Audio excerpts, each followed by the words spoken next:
চলমান বাংলাদেশ এবং নিউজিল্যান্ডের মধ্যেকার 3 ম্যাচের ওয়ানডে সিরিজ শেষে বাংলাদেশ আইসিসি র্যাঙ্কিং এর কোথায় অবস্থান করবে আসুন এক নজরে দেখে নেওয়া যাক।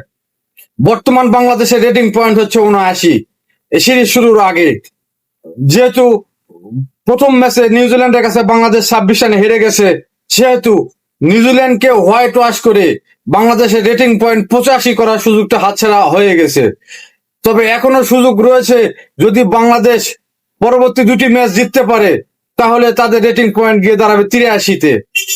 আর যদি বাংলাদেশ 2-1 সিরিজটি হেরে যায় তাহলে তাদের রেটিং পয়েন্ট দাঁড়াবে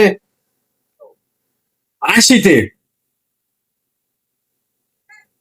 আর যদি বাংলাদেশ এই সিরিজে হোয়াইট ওয়াশ হয়ে যায় তাহলে তাদের রেটিং পয়েন্ট একটি কমে 79 থেকে হয়ে যাবে 78।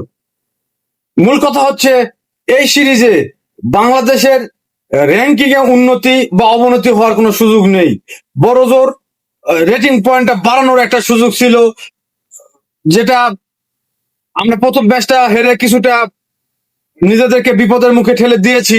তবে এখনো 2টি ম্যাচ বাকি রয়েছে, যদি 2টি ম্যাচ জিতে আমরা রেটিং পয়েন্টটা 83-তে নিয়ে যেতে পারি তাহলে সেটা 2027 সালের বিশ্বকাপ সরাসরি খেলার ক্ষেত্রে বড় ভূমিকা পালন করবে বলে মনে করা হচ্ছে। বাংলাদেশের আগের অবস্থানে রয়েছে ইংল্যান্ড, যাদের রেটিং পয়েন্ট 88, এবং বাংলাদেশের সামনে যেহেতু আরো কয়েকটি সিরিজ বাকি রয়েছে, সেহেতু সেই সিরিজগুলোতে ভালো করে ইংল্যান্ডকে টপকানোর একটা সুযোগ বাংলাদেশের সামনে থেকে যায়।